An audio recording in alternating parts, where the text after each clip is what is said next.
பூஞ்சோலை மாணவர்கள் அனைவருக்கும் வணக்கம்.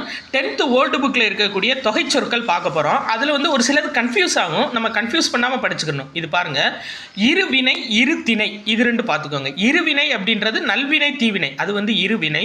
இரு திணை அப்படின்றது உயர்திணை அக்ரிணை. சரிங்களா?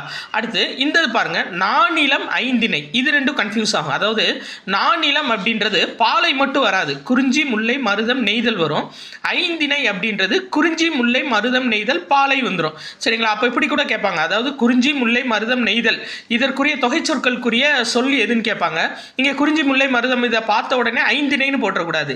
எத்தனை வந்திருக்குன்னு பார்க்கணும். 4 தான் வந்திருக்கு, பாலை இல்லாமல் 4 மட்டும் வந்திருக்கு. அப்போ நானிலம். ஐந்திணை அப்படின்றது பாலையும் சேர்ந்து வரும். சரிங்களா? குறிஞ்சி முல்லை மருதம் நெய்தல் பாலை வரும். அடுத்து பாருங்க, ஐம்பொறி வேற ஐம்புலன் வேற. சரிங்களா?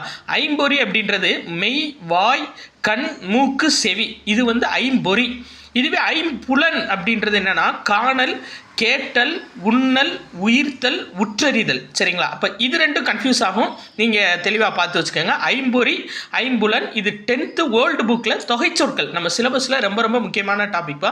ப்ளஸ் அது போக நம்ம மேதகு கரண்ட் அஃபேர்ஸ் புக்கு வந்து நம்ம சென்ட் பண்ணிகிட்ருக்கோம் இல்லைங்களா? 50 புக்காக சென்ட் பண்ணுறோம்ப்பா நம்ம. ஸோ அடுத்த பேக்கிங் வந்துட்டு இப்போ இது வந்து ஆர்டர் பண்ணவங்களுக்கு பேக்கிங் ஆகிட்டுருக்கு.